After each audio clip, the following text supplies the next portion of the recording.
Hello, I'm your host Cyrus, and welcome to the War Report. This is a show where we talk about AEW and NXT.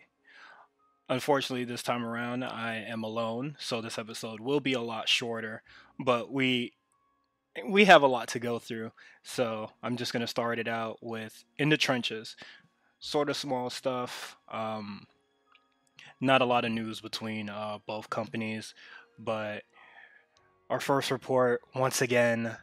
There's another COVID outbreak within the Performance Center or just in NXT in general. I think this happens. I think this happens a lot more often because they are like so much more confined in their space than people in the main roster are. I guess I don't know, but this is another one. I don't know what possibly can stop this with all the COVID deniers within the roster, but it is what it is. Good news for NXT UK. Meiko Satomura will be heading to NXT UK as a trainer and also as a wrestler. Um, I definitely think a lot of the women there can definitely benefit from Meiko's training, of course. I think a lot of the women there possibly already worked with her before, since they probably crossed paths in like what is it, Progress, Pro Wrestling Eve, possibly WXW. So great stuff all around. As far as a wrestler, man, I don't know. I think they need to just like put her in Orlando because I've seen a lot of matches with Meiko Satomura against a lot of the women that are there. Like the match that she had with Kaylee Ray did not impress me at all. I thought the match that she had with Ginny, uh, not fairly recent for the Progress Championship, was okay. And you know that's a lot coming from me because I'm a huge Ginny fan, but I wasn't like really crazy for the match. Um, I definitely think that she needs to be in like NXT because I think the level of competition there is like a lot better. But if she can help improve the women's division, it's already great, but any slight improvement will be for the better. And for AEW news, Abaddon, uh, she doesn't get a lot of shine on Dynamite, but she was supposed to have a match earlier this week, but she got injured during the tapings again in her match against Takani. This sucks. I I think I said it in one of the episodes earlier this month that like Abaddon should have been featured like heavily in October, and the fact that she was about to be on the show a week before the week of Halloween and she gets injured, very unfortunate. So Godspeed, get well soon. Didn't I didn't I didn't read what the injury was, but I just heard that she was injured, and I was just truly unfortunate on that part. But with that said, we're gonna get into AEW. Okay, look. I'm just gonna shoot my shot. Can I join the inner circle?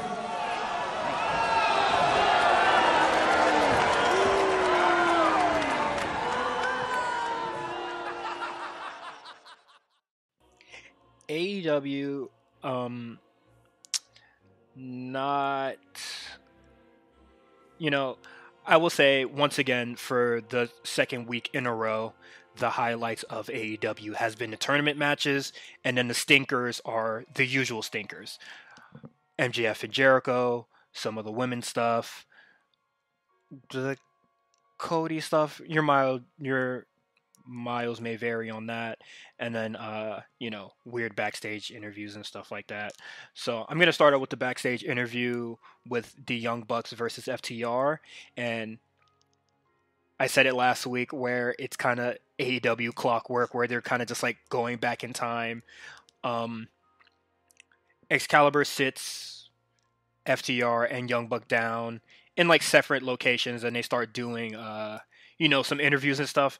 And FTR rightfully leaves because Excalibur is kind of just talking to the Young Bucks, and then FTR is just there having to listen, and why do they need to be there? I think this was like a poorly done interview, but they're reusing the stipulation where if the Young Bucks don't win, they'll never challenge for the tag titles again.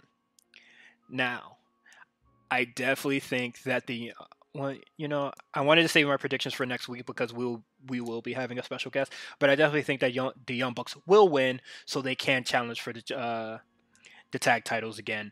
And also, I don't think this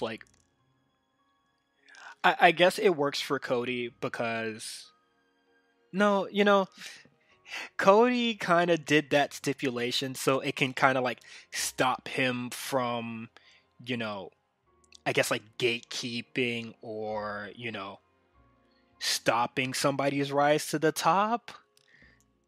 And then he gets the TNT championship, and then you see what he's done here for Orange Cassidy. My thoughts on it right now is that I don't think the stipulation works. I don't necessarily care. It doesn't raise the stakes or anything, especially when this could easily be overridden, for wrestle purposes.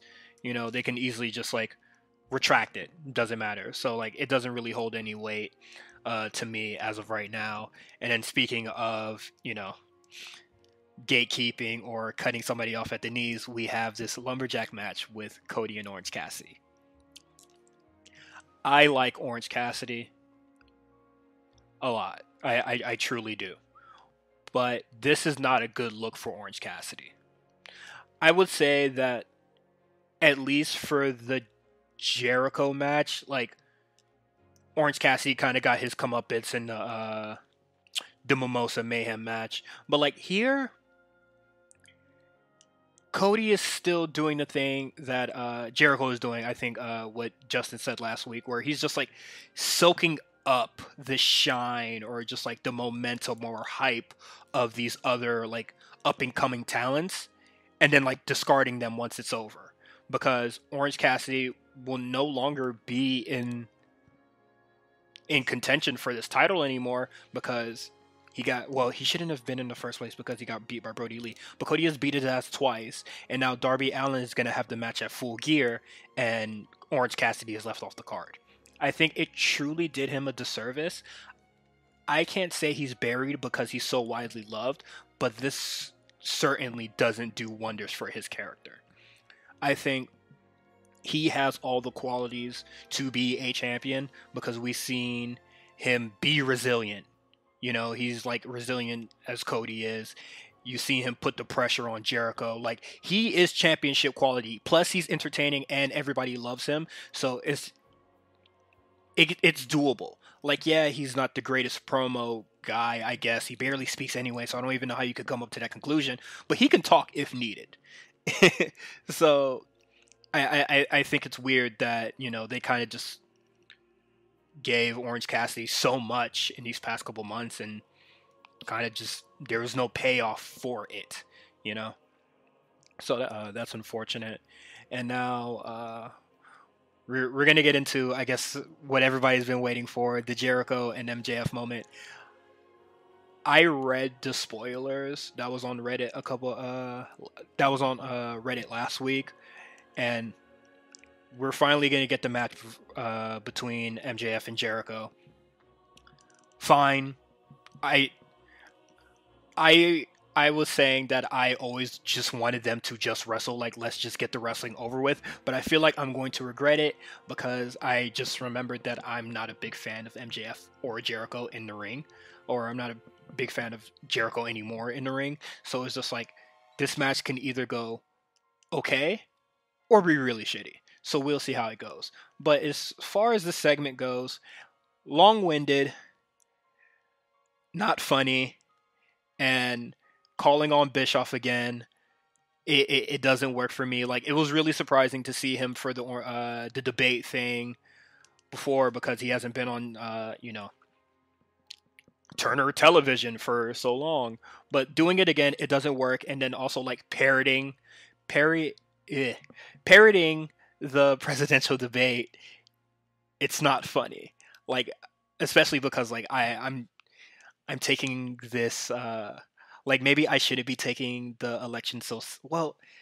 I'm taking this election very seriously, so when I'm seeing them kind of like make jokes and shit about the election, I'm just like, can you not? Because it's not funny to me.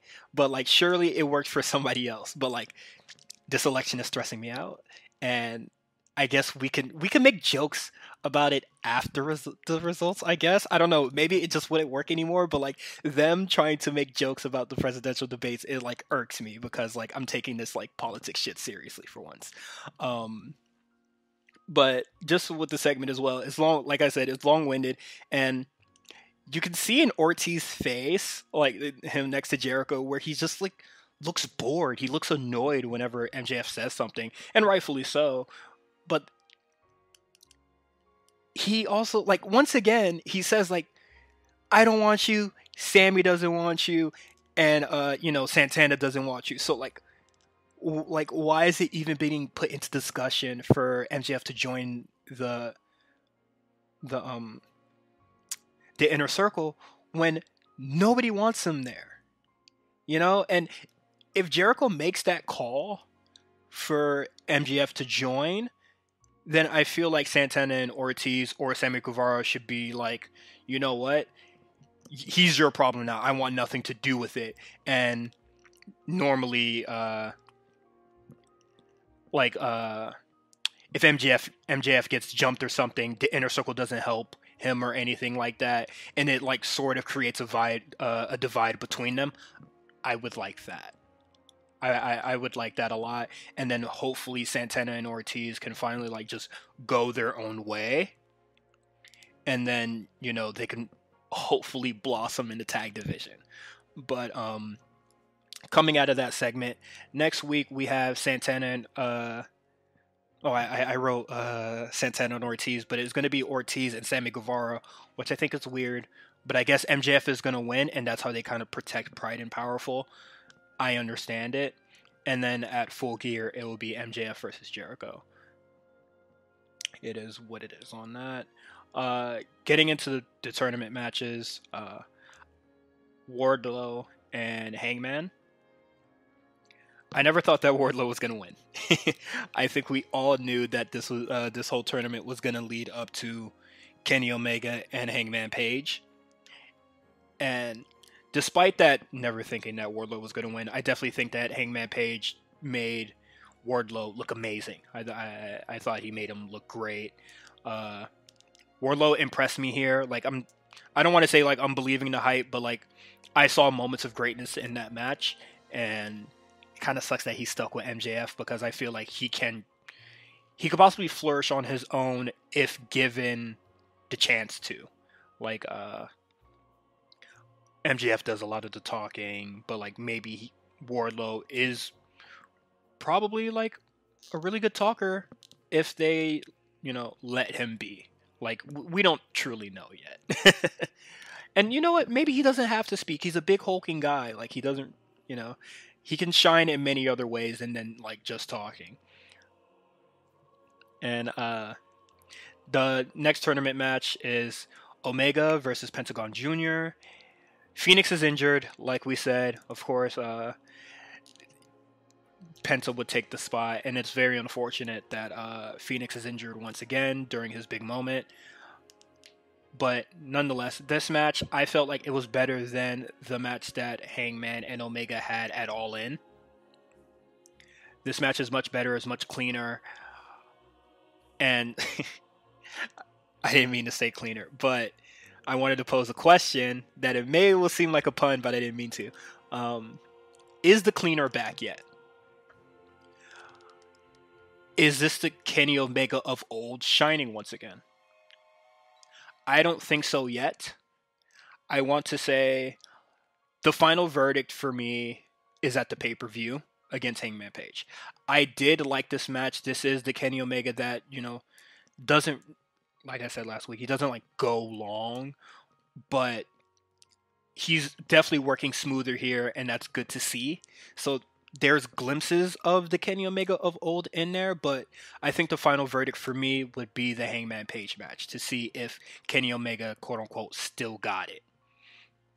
And I said it before, I don't know where, but I don't really think that the Kenny Omega of old can come back, because I think the level of competition in AEW can't bring that out of him. Like, Pentagon Jr. is a fantastic wrestler, don't get me wrong, but he's no Okada, he's no Tanahashi, he's no Naito, he's no Goto. Well, he might be on the same level as Goto, whatever. But, like, that's where I think, like, the cleaner that we, like, quote unquote, I guess, know and love, it's hidden there, and I don't think, like, anybody can apply enough pressure for that to come out. But I'm hoping that Hangman can. And they might go ridiculously long. I don't think there's a lot of matches on the Full Gear card. We're going to talk about that next week, but that's it for AEW. I'm going to do some quick hits. I don't think that some of these stuff were, like, that important to talk about, to go long form on. So here's some quick hits. Scorpio Sky versus Shawn Spears. Who the hell let Shawn Spears have this amazing win-loss record? Kind of ridiculous, but the fact that he's challenging Scorpio Sky here and he's not facing Cody with that amazing win-loss ratio, it says a lot about AEW. Serena Deebs and Legit Layla. When I saw this match and I saw a lot of people excited, I was just like, I don't know what the hell's up with you guys. I've seen some of Layla's matches. I don't think she's that great.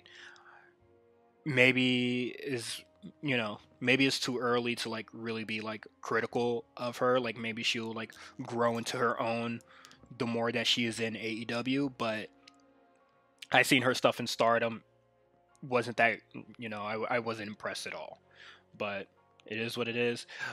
Serena D, I like her, the new WA Women's Champion, but I don't think she represents NWA as good as Thunder Rosa did. There's rumors on Thunder Rosa's next move, but it may have debunked, or they were just trying to save face, but it is what it is. I think her losing the NWA Championship is very telling of what the next move is, but we'll just have to wait and see. Eddie Kingston versus Matt Sydal. I wish somebody was here to, like, tell me if I'm crazy or not when I'm talking to myself in my room, but I'm starting to fall out of favor with Eddie Kingston. Sorry if that bothers anybody, but Matt Sydal tried, but I'm not seeing it in Eddie Kingston. Like, I'm starting to really think that he is all talk. When he first debuted or, was featured on AEW, I was really excited for him because I was a big fan of a lot of his stuff in the indies. I thought he was really great. But here, he just... I just don't know what it is. It just doesn't, like... It doesn't impress me anymore, or, like, it doesn't wow me anymore, or, like, I'm just not, like, I'm not entertained either, so I'm just like, is it me? But I'm just not really enjoying what I'm seeing from Eddie Kingston in AEW, and I don't think the I Quit match between him and Jon Moxley is going to be amazing. And, like, I think it'll be okay, but them trying to make it seem like this is, like, a personal match or whatever, when you guys just kind of have, like, a lot of history, like, in I guess CZW, if anybody, like, truly remembers that, but it doesn't truly work for me. But that's it for AEW, and now I purposely decided to record by myself so I can catch it this week, but we're gonna talk about NXT UK. And look at Dragunov go! Dragunov getting back into this fight. He's taking it to the champion. How on earth is Ilja Dragunov doing this? The fighting spirit. Oh! So, I didn't watch all of NXT UK. I went grocery shopping, but I came back just in time to see Ilja Dragunov versus Walter. I'm gonna keep it kind of short, but this match possibly 5 stars for me. It is brutal, sadistic. They are killing each other in there. It is, it's everything that I love to see. Violence, and I possibly need to watch it back. But I really enjoyed this match a lot. Walter looks insanely dominant. Ilja Dragunov looks, insanely resilient. I wasn't that high on Ilja Dragunov before, but I'm in favor of him now. Hopefully, in the future or with different opponents, he can keep that sort of, energy. I don't like the poses that he do, or whenever he does some weird shit. I don't know, but with the Walter match, he kind of just all that shit was kind of out the window. It was just go time. That's all it was, and I would like to see that more out of him. And Rampage Brown is set to debut in NXT UK. I like Rampage Brown. I'm familiar with him from WCPW.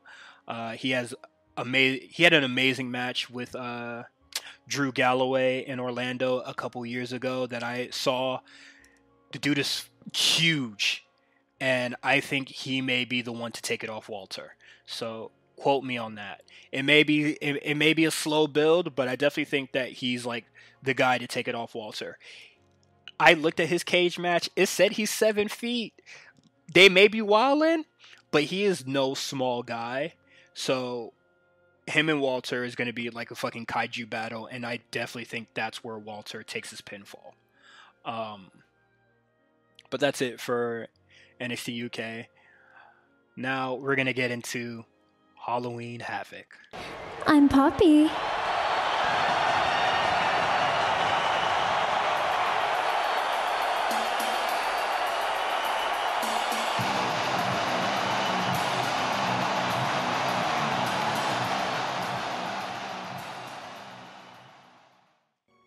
So far, I'm doing this in one take, and I'm very impressed with myself.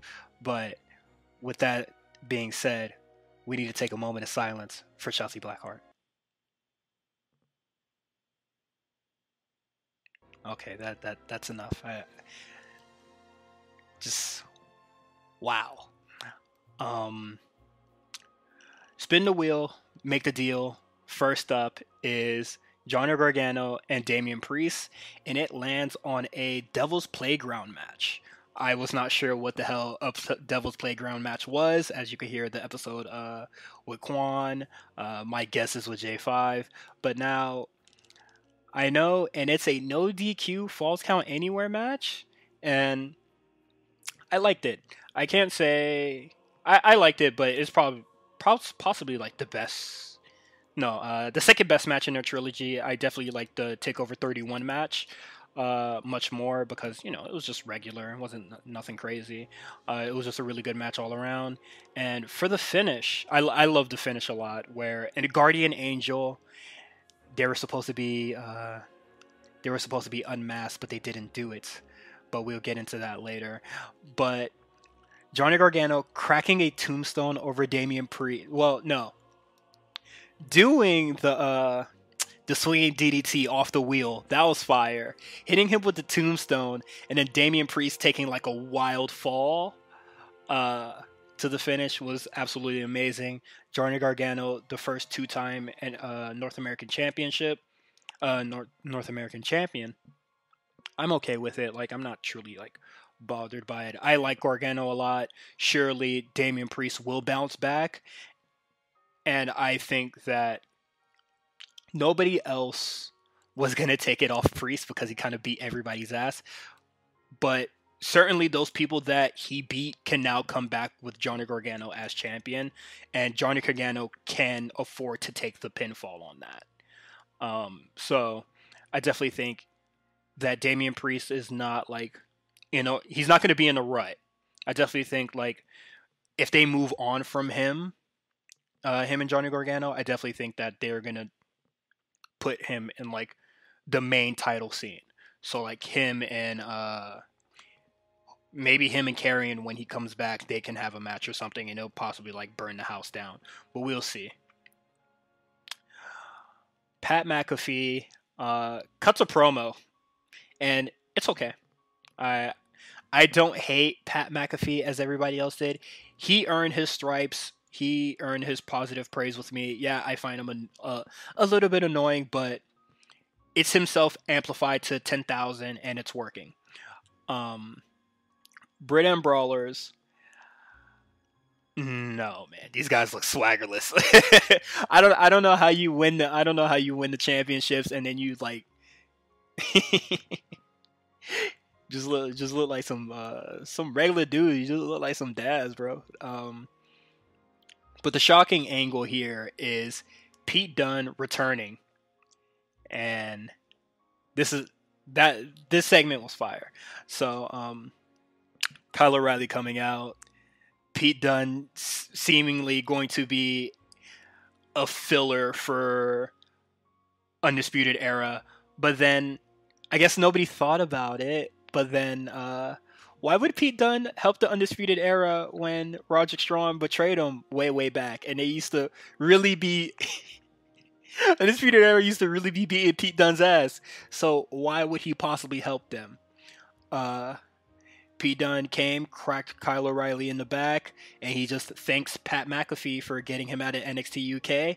And this is most likely the team that will be opposing the Undisputed Era for War Games. I think it's insane to have Pat McAfee in War Games, but it is what it is. Once again, we got to take a moment of silence for Shotzi Blackheart. And we'll be getting to the Haunted House of Horrors, or was it a House of Terror? No, I'm getting it mixed up with The Simpsons.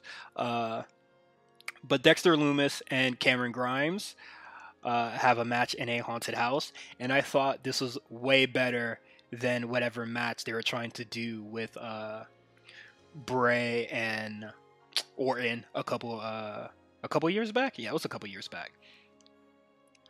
They did all the, sort of tricks and gags of the house, and then they finally brought it back to the ring, and then they had I wouldn't say they had the normal match, but they had the creepy house, Cameron Grimes paying for his horny behavior, about to hop into the shower with some random lady. Dexter Lumis puts him against the wall and like cracks his back, and then Cameron Grimes runs all the way back to the WCW, the Capitol Wrestling Center, and I thought that was hilarious. I liked that a lot. And then the zombies, when Cameron Grimes comes back to the Capitol Wrestling Center, and they have the regular match, I thought the inclusion of the zombies was really fucking cool. Like Cameron Grimes even getting one of the cave-ins off on one of them because he thought it was Loomis. I thought that was fire. And then Dexter Lumis choking out Cameron Grimes, him running away, and then the zombies like crawling on Loomis, and he like looks completely calm, was like amazing shit. Like I thought that was like really cool. And of course they're probably gonna have a normal match at War Games if they decide to have it. Is the Capitol Center even big enough for War Games? Who knows? They're definitely gonna have a regular match. Like there's no way they're like that's the blow off feud. Like Cameron Grimes has to get his comeuppance. And I definitely think that Dexter Lumis can afford to take a loss there. Like, I think Dexter Lumis can always afford to take a loss, and then he could always just come back stronger. So, we'll get there when we get there. And then, the main event. Io Shirai versus Candice LeRae in a tables, ladders, and scares match. The only scary thing here was Candice LeRae landing on her knees when she was taking that ladder fall. That looked extremely painful. I didn't get to see the injury report, but she's going to be out of action for some period of time. I really hope she's okay. That fall looked really bad. With that being said, I would say I am a fan of Candice LeRae right now. Like I was impressed with her showing. I would like to see her do that with different opponents. The Street fight with Mia Yim was okay. I liked it, but she always has good matches with Io Shirai. But if she can have a really good match with like Ember Moon in the future, or Dakota Kai or Raquel if she turns, I I would be on the Gargano train, and I'm glad that they didn't pull the trigger on the Gargano prophecy. I know a lot of people were like scared once Johnny Gargano won it because there was the mysterious figure, and the mysterious figure shows up again in this match, and that's when I was just like, oh shit, they're really gonna pull the trigger on it. But no, the ladder bump, and then Io Shirai takes it. This Io Shirai is kind of just undefeated in ladder matches. I think when she had her ladder match with Mia Yim, and Mia Yim took that nasty cut in the face on that as well. But Io Shirai is still our women's champion, and I definitely think that Rhea Ripley is the next opponent. I think Ember Moon is probably going to be busy with Raquel and Dakota Kai for a little bit. And then that's about it.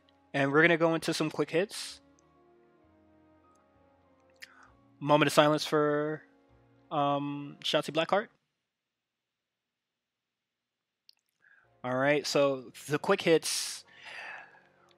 Raquel Gonzalez and Rhea Ripley was a really good match. I really enjoyed it. I think the women definitely showed out on this show here. I'm really impressed with Gonzalez in her, in her singles, first like official singles match that wasn't like a squash or anything. Rhea Ripley definitely brought the best out in her. I hope that she can like keep that going with like other smaller opponents. I'm just curious where they go with her and Dakota Kai, because I don't think Dakota Kai is going to beat Ember Moon, and I think her and Rhea Ripley are finished, so we'll see how that goes, unless they run the Women's War Games match, which I can't think of a team right now because I want to do this in one take, but if they do a Women's War Games match, she's definitely going to show out in that steel cage. Jake Atlas looked like a chump against Santos Escobar. I definitely think that the story, or like where they should be going forward, is getting Devlin to NXT. Sorry if that bothers anybody, but they need Santos Escobar to beat Devlin so they can like kind of clear all doubt of, who's the true cruiserweight champion. Maybe they do a Worlds Collide, and that's where they officially have the match. But I definitely think they should like settle that soon. And maybe Jake Atlas isn't done. Like, not every title match has to be a one and done thing. So maybe since this match was like just last minute for Halloween Havoc, they could possibly have this match again. But I definitely think that Atlas didn't look too great here, which is unfortunate. And then we're going to end off quick hits with reports saying that Indy Hartwell was supposed to be the person under the hood. Come on. Ooh, I think we all knew that. But unfortunately, she is quarantining, so they never did the unmasking for her for the reveal. And I don't think that's too bad. They never truly oh damn, I really wanted to do this in one take. But you know what? Fuck it, I'm gonna do this in one take. Whatever story that they didn't get off with the unmasking, it's still salvageable. Like, they can definitely still do this next week or whenever she comes back. So they can still run the gambit on the story. Like, maybe, I don't know, it's 2 weeks for the quarantine process, so maybe next week they can like shoot a vignette or something where Indy Hartwell shows up at Gargano's house and they do something with that. So who knows? But that is it for the War Report. The Spot Callers of TNA Victory Road 2011 is coming soon. Man, TNA's ass. But follow us on the A Show RNC on Twitter. Follow me on Twitter on H_visibility. Follow RNC Radio Live. We have a whole bunch of other great content on the A Show network. We have the 30 year. Man, I really wanted to do this in one take. The 1 year, not 1 year. Oh my God. The 3-year anniversary of the A Show. Jesus Christ. The 3-year anniversary of the A Show. Shout outs to Meals and J5. The Rewriters Room should be coming back soon. And Spot Callers. It's monthly, but we're back and we have to stay in the Impact Zone one more time. But I think we're going to leave on a gracious note. And with that said, we're going to have a special guest next week to do the predictions for AEW Full Gear. See you guys next week.